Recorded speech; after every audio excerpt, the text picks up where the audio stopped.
Donc on se retrouve ce soir dans le livre de Néhémie au chapitre 11, qui fait suite logique au chapitre 10. Et on avait vu dans les chapitres précédents, euh, chapitre 8, chapitre 9, chapitre 10, comment, après avoir reconstruit la muraille, euh, le peuple a d'abord redécouvert la loi, ce qui l'a amené à se repentir de ses péchés. Elle a redécouvert la fête des cabanes, et ça l'a mené à la fêter. Au chapitre 9, le peuple s'est à nouveau réuni pour confesser ses péchés et les péchés de leurs ancêtres, pour au chapitre 10 rétablir l'alliance avec Dieu, cette alliance qui avait été rompue par le peuple d'Israël. Et donc on se retrouve au chapitre 11 aujourd'hui. Les chefs du peuple s'établirent à Jérusalem.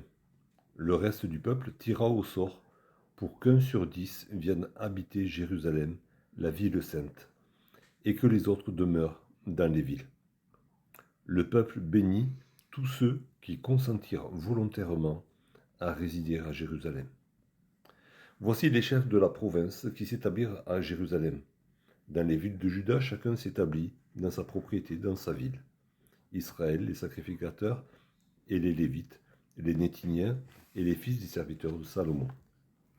À Jérusalem s'établirent les fils de Juda et des fils de Benjamin. Des fils de Juda, Ataja, fils d'Ozias, fils de Zacharie, fils d'Amaria, fils de Shephatia, fils de Maalaleel, des fils de Pérez, et Maaseja, fils de Baruch, fils de Osé, fils de Azaja, fils d'Adaja, fils de Jojarib, fils de Zacharie, fils de Shilomi. Total des fils de Pérez qui s'établirent à Jérusalem, 468 hommes vaillants. Voici les fils de Benjamin, Salu, fils de Meshulam, fils de Joed, fils de Pédaja, fils de Kolaja, fils de Maaseja, fils de Dithiel, fils d'Ésaïe, et après lui, Gabaï et Salaï, 928. Joël, fils de Zikri, était leur chef, et Judas, fils de Sénua, était le second chef de la ville. Des sacrificateurs, Jedaéja, fils de Jojarib, Jakin, Seraja, fils de Ilkija, fils de Meshulam, fils de Tsadok, fils de Merajot, fils d'Achitude, prince de la maison de Dieu, et leurs frères occupés au service de la maison, 822. Adaja, fils de Jérocham, fils de Pélalia, fils de Damtsi, fils de Zacharie, fils de Pashur, fils de Malkija, et ses frères, chefs des maisons paternelles, 242. Et Amashsaï, fils d'Azariel, fils d'Ashzaï, fils de Meshilémoth, fils d'Imer, et leurs frères, vaillants hommes, 128. Zabdiel, fils de Gédolim, était leur chef. Des Lévites, Shemaéja, fils de Dashub, fils d'Azikam, fils d'Achabia, fils de Buni, Shabetaï et Josabad, chargés des affaires extérieures de la maison de Dieu et faisant partie des chefs des Lévites, Matania, fils de Miché, fils de Zabdi, fils d'Azaph, le chef qui entonnait la louange à la prière, et Bakbukia, le second parmi ses frères, et Abda, fils de Shammua, fils de Galal, fils de Jédutum, total des Lévites dans la ville sainte, 284. Et les portiers, Akub, Talmon et leurs frères gardiens des portes, 172. Le reste d'Israël, les sacrificateurs, les Lévites, s'établirent dans toutes les villes de Juda, chacun dans sa propriété. Les Néthiniens s'établirent sur la colline, et ils avaient pour chef Tisha et Gishpa. Le chef des Lévites à Jérusalem était Uzi, fils de Bani, fils d'Achabia, fils de Matania, fils de Miché, d'entre les fils d'Azaph. Les chantres chargés des offices de la maison de Dieu. Car il y avait un ordre du roi concernant les chantres, et un salaire fixe leur était accordé pour chaque jour. Petadja, fils de Méchézabéel, des fils de Zérak, fils de Juda, était commissaire du roi pour toutes les affaires du peuple.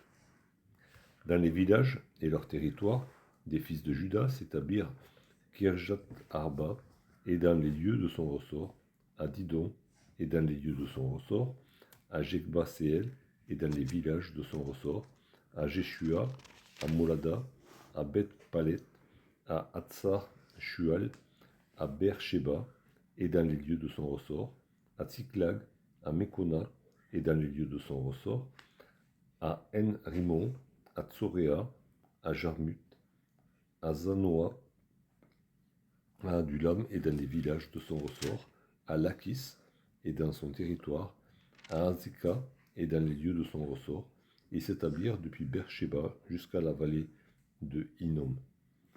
Les fils de Benjamin s'établirent depuis Geba, à Michmash, à Aja, à Bethel, et dans les lieux de son ressort, à Anatot, à Nob, à Anania, à Hatzor, à Rama, à Gittam, à Hadid, à Tseboïn, à Nebalat, à Lod et à Ono, la vallée des ouvriers. Il y eut des Lévites qui se joignirent à Benjamin, quoique appartenant aux divisions de Juda. Encore une fois, pardon d'avoir écorché tous ces noms propres. Mais là n'est pas l'essentiel. On a ce chapitre 11 qui fait suite à tous les chapitres précédents, forcément.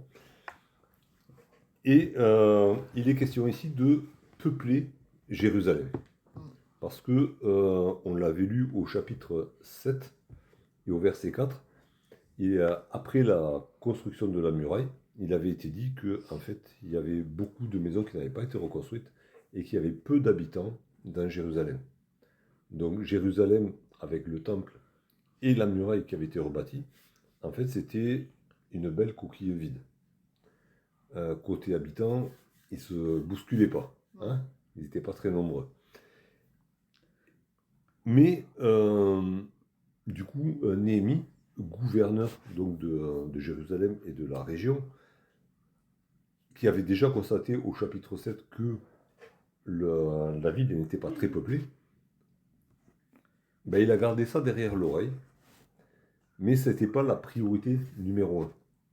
La priorité numéro 1 pour Néhémie et pour le peuple, elle était ailleurs, elle était de rétablir la communion avec Dieu. Okay, et il ne faut pas mettre la charrue avant les bœufs. Il fallait d'abord construire la muraille. Et une fois que la muraille a été construite, ils ont réorganisé à nouveau le culte dans le temple qui avait été un peu négligé. Et ensuite de quoi, ben, le peuple a voulu connaître la loi de Dieu qu'ils avaient oubliée. Le peuple s'est humilié devant Dieu, a confessé ses péchés. Le peuple a fêté la grande fête des tabernacles, qui avait été oubliée aussi pendant des générations. Et puis il y a eu cette confession générale des péchés, et puis il y a eu la restauration de l'alliance. Et une fois que ces choses-là ont été faites, alors, ben, on a pensé à peupler Jérusalem. D'abord la relation avec Dieu, et puis on fait les choses sur terre. Hein, mais chaque chose à sa place et à son temps. Et c'est pas possible de tout faire en même temps non plus. Mais il y a eu quand même peut-être des choses qui ont été priorisées parce qu'elles étaient plus importantes, même si peupler Jérusalem, c'était important aussi. Et si on prend je reste toujours sur le fait que pour moi le livre de Néhémie, c'est une image de comment construire l'église. Alors oui, il y a besoin de cette séparation entre l'intérieur et l'extérieur avec la muraille. Mais une fois que la muraille est établie, ben, il faut organiser le culte à l'Éternel. Mais pour pouvoir bien rendre un culte à l'Éternel, il faut être à notre place. Et notre place, c'est d'écouter ce que l'Éternel a à dire, écouter sa loi. Quand on écoute la loi de l'Éternel, ben forcément, elle nous montre le péché. On confesse le péché. Et en confessant le péché, la communion avec l'Éternel peut être rétabli. Et à partir de là, on va s'occuper de faire grandir l'Église en nombre. Mais c'est pas possible de vouloir faire grandir l'Église si la communion avec l'Éternel est coupée à cause du péché et à cause de notre ignorance de la loi de l'Éternel. Et donc, Néhémie, avec tout le peuple et les autres autorités, s'emploie donc à remplir cette grande coquille vide qu'est Jérusalem à ce moment-là. Qui est-ce qui doit donner l'exemple? C'est les chefs. Et donc, tous les chefs de famille s'établissent à Jérusalem. Tous ceux qui ont une responsabilité dans ce peuple d'Israël s'établissent à Jérusalem. Alors bien sûr, il y a Néhémie qui est l'autorité nommée par le roi, par l'empereur de Médo-Perse, mais même s'il a l'autorité, il rassemble autour de lui tous les chefs de famille dans Jérusalem. Alors autour de l'autorité civile, mais aussi autour du temple. Et tous les chefs de famille sont là, autour du temple.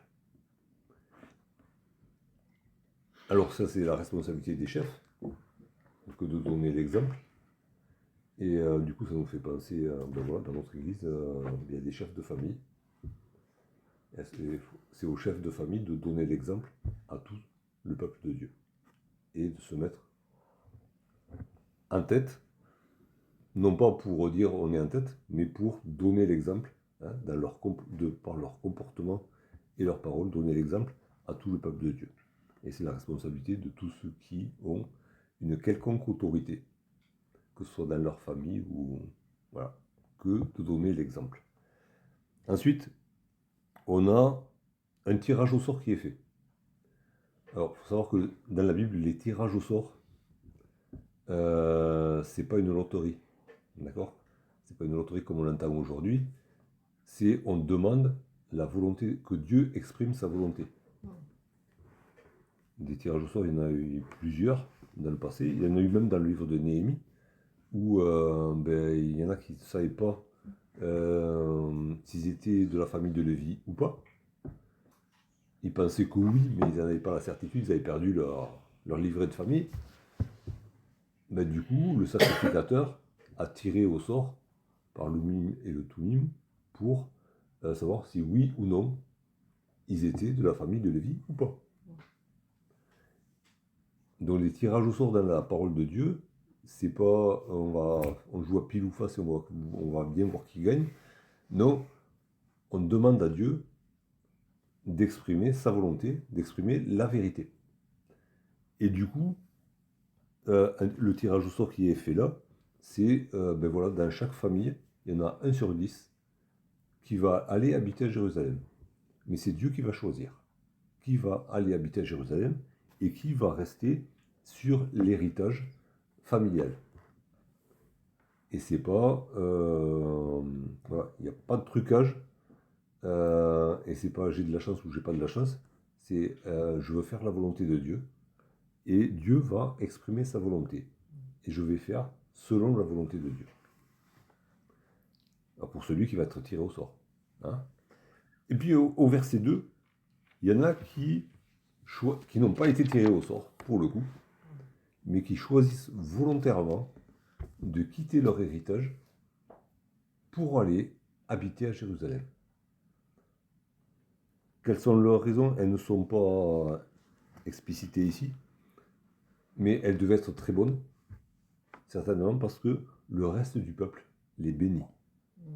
C'est volontaire, parce que, en fait, ils laissent leur héritage, quoi. Ils laissent, on va dire, leur routine, leur vie qui est déjà établie, ils la laissent pour aller habiter à Jérusalem, recommencer une nouvelle vie, pour honorer Dieu. Il y a aussi le pacte de leur identité. Comment? L'héritage, ça fait partie de l'identité de quelqu'un. Oui, c'était une appartenance à une famille. Mais du coup, ils s'en séparent. Ils s'en séparent Alors, sur le papier, ils sont toujours, Héritiers. héritiers. Mais en fait, Il y a quand même cette séparation. ils se séparent matériellement de cet Monsieur. héritage pour aller vivre dans la ville sainte pour honorer Dieu. Et le peuple voit ce... Alors, c'est pas tout à fait ce... Mais il y a quand même un lien avec ce que dit Jésus à ses disciples quand il leur demande de prendre la croix et de le suivre, de renoncer à eux-mêmes, de prendre chaque jour leur croix et de le suivre. Il y a ce côté-là où ils renoncent à leur vie qui était établie pour une nouvelle vie auprès de Dieu, dans la ville sainte, où il y a tout à refaire, où il y aura une maison à reconstruire, alors qu'ils en avaient déjà une certainement, où il y aura plein de choses à faire parce qu'il faut bien vivre aussi.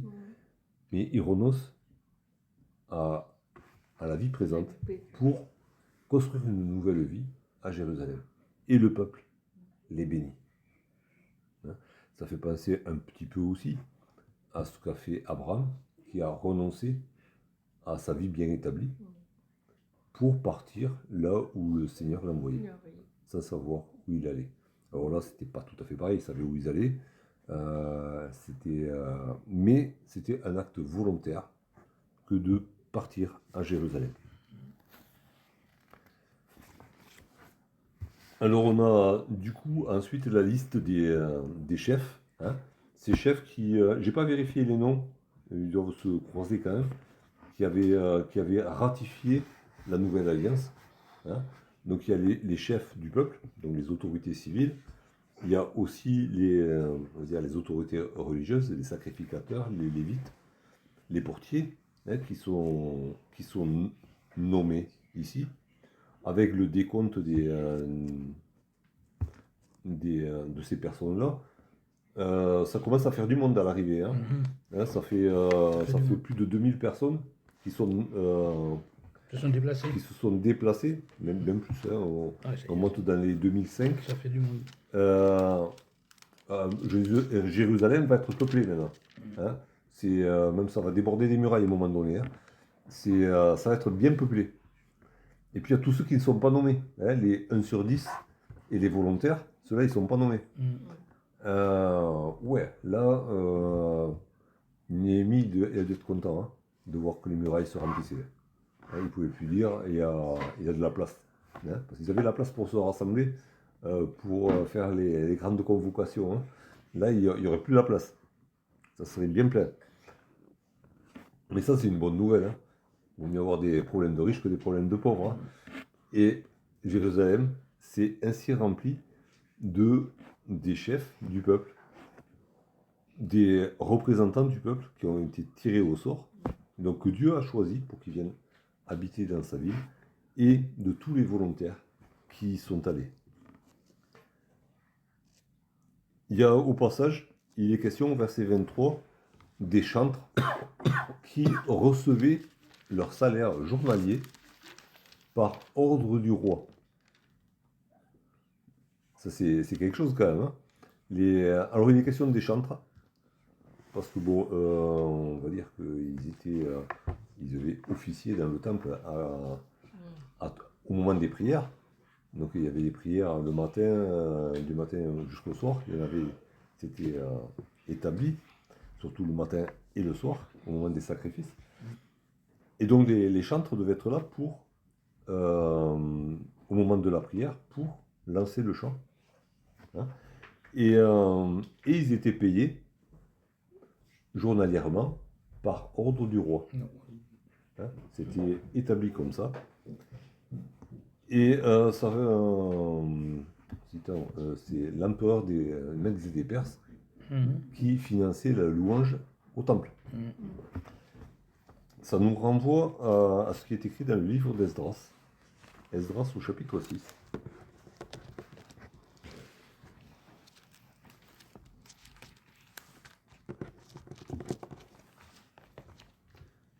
Et il y a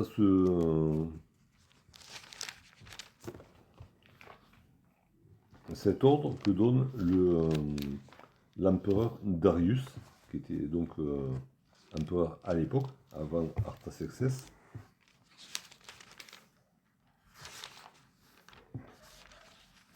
Le temple était en voie était en train de se construire. Hein, c'était la dernière phase de la construction. Il y avait eu des lettres on va dire calomniatrices qui avaient été adressées à Darius pour l'inciter à arrêter les travaux. Mais Darius, dans la main de Dieu, est favorable à l'achèvement des travaux. Et il donne cet ordre à partir du verset 8 du chapitre 6 d'Esdras. Voici l'ordre que je donne touchant à ce que vous aurez à faire à l'égard de ces anciens des Juifs pour la construction de cette maison de Dieu. Les frais pris sur les biens du roi provenant des tribus de l'autre côté du fleuve seront exactement payés à ces hommes, afin qu'il n'y ait pas d'interruption dans les travaux. Les choses nécessaires pour les holocaustes du Dieu des cieux, jeunes taureaux, béliers et agneaux, froment, sel, vin et huile, seront livrés sur leur demande aux sacrificateurs de Jérusalem, jour par jour et sans manquer, afin qu'ils offrent des sacrifices de bonne odeur au Dieu des cieux, et qu'ils prient pour la vie du roi et de ses fils. Et voici l'ordre que je donne, touchant quiconque transgressera cette parole. On arrachera à sa maison une pièce de bois, on la dressera pour qu'il y soit attaché, et l'on fera de sa maison un tas d'immondices.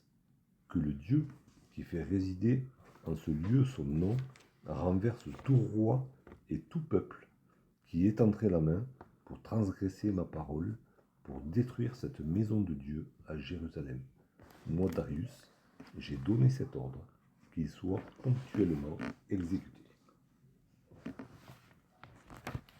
Et certainement que le salaire que percevaient les chantres, il trouvait un peu son origine dans cet édit de Darius, un édit d'un empereur médo-perse, et sachant que la loi des Mèdes et des Perses était irrévocable, qui est souvent répété dans le livre d'Esther, voilà, l'empereur Darius avait dit: vous prélèverez sur les impôts une part pour alimenter le culte dans la maison du Dieu des cieux. Et vous le ferez journalièrement et ça ne manquera jamais.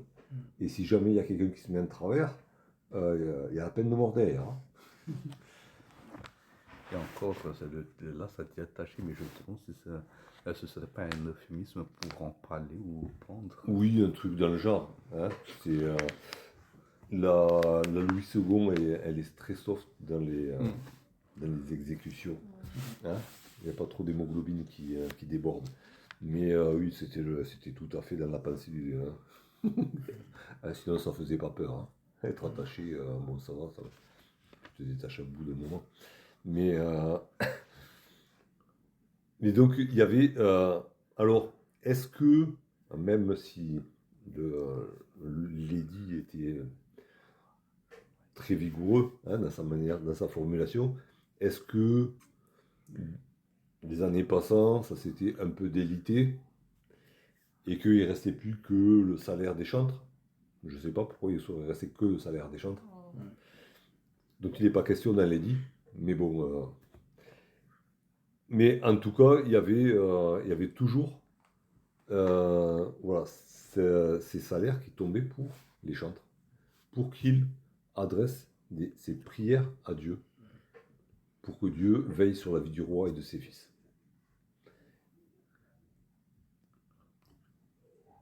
Il se trouve qu'au chapitre 10, les Israélites ont pris l'engagement d'apporter eux-mêmes ce qui était nécessaire pour le sacrifice. Alors, c'est pas tout à fait la même chose. Mais quand même, aussi, c'est des questions des holocaustes perpétuels, donc ça c'est... Alors, est-ce que, du coup, l'application de la loi de Darius, elle avait du plomb dans l'aile, et que ça se faisait pas trop bien, mais que ça se... parce qu'il y avait de l'opposition, il y avait des gens qui freinaient. Je sais pas. toujours est-il que, alors que ce soit parce que les animaux pour le sacrifice n'arrivaient plus, ou pour une autre raison, les Israélites ont pris la décision d'assumer la chose. Et c'est une très bonne chose. Parce que, en fait, s'ils avaient fait, si l'édit de Darius avait perduré, et que les sacrifices qu'ils avaient offerts à Dieu, en fait, ils auraient été financés par quelqu'un d'autre. En fait, c'est pas eux qui auraient offert ces sacrifices à Dieu. Et ça me rappelle ce que David a dit à ce Jébusien qui lui offrait le terrain et les bœufs pour offrir le sacrifice à l'Éternel. Il a dit à cet homme-là, non, je vais te l'acheter, parce que je ne veux pas offrir un sacrifice à Dieu qui ne m'ait rien coûté. Sinon, c'est pas un sacrifice. Hein? En fait, les sacrificateurs, d'une certaine manière, ils étaient devenus des fonctionnaires du culte. Mais c'était plus vraiment le peuple de Dieu qui offrait un sacrifice à Dieu, puisque c'était quelqu'un d'autre qui finançait. Et donc, même s'il y a toujours ce salaire pour les chantres, mais le peuple de Dieu, lui, il a pris sa responsabilité. Au chapitre 10, il a dit, nous allons apporter tout ce qui est nécessaire pour le culte de l'Éternel. Et du coup, ce salaire des chantres, il fait quand même ressortir encore plus l'engagement du peuple au chapitre précédent. Parce que c'était une grosse dépense quand même. Hein. C'était pas rien. Les sacrifices de tous les jours et les sacrifices des grandes fêtes. Il fallait trouver quoi, les moyens de le faire. Ouais. Mais que l'édit de Darius soit tombé en désuétude ou pas, le peuple a choisi d'assumer ce qui est nécessaire pour le culte. Et c'est une belle chose qu'ils ont fait là.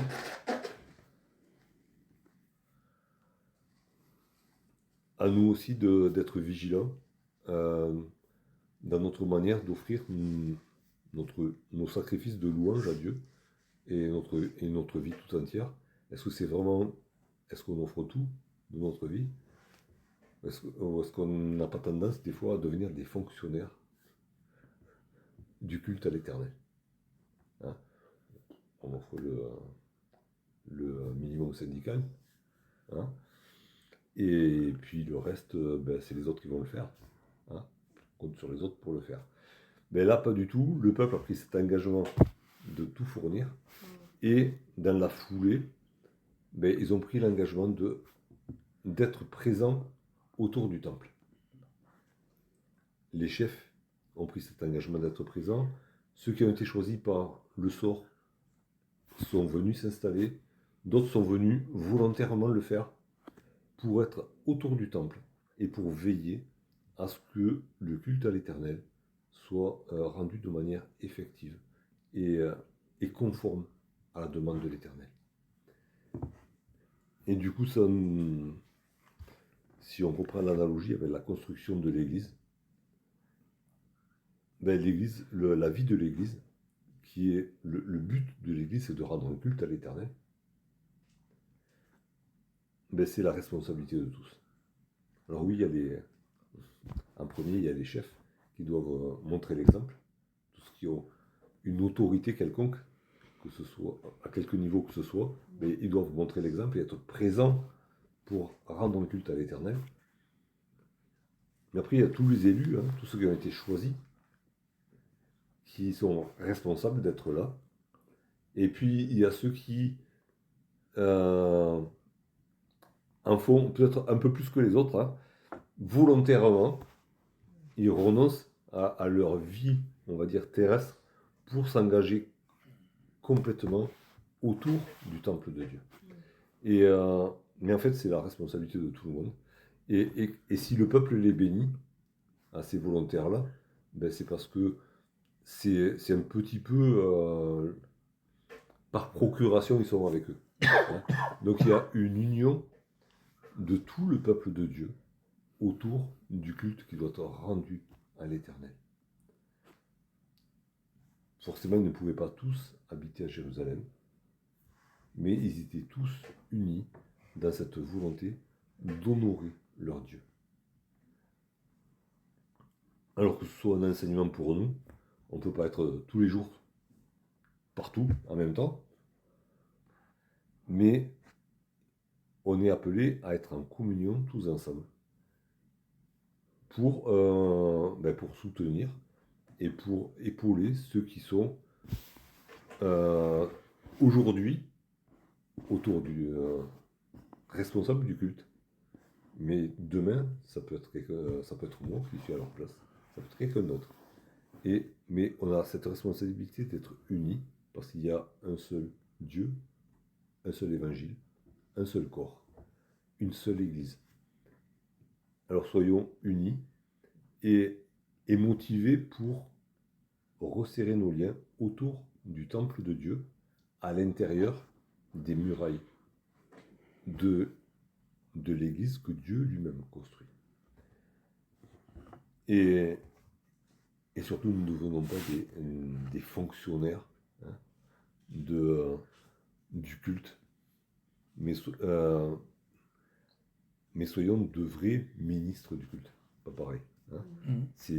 Nous sommes au service de Dieu, mais nous ne sommes pas des fonctionnaires parce que nous sommes au service de Dieu. Nous sommes acteurs, nous sommes engagés, corps et âme, au service de Dieu. Et c'est comme ça que Jérusalem s'est remplie. Parce qu'il y en a eu qui se sont avancés, et d'autres ont suivi, et d'autres ont suivi. Et Jérusalem s'est remplie de personnes qui étaient motivées pour honorer Dieu.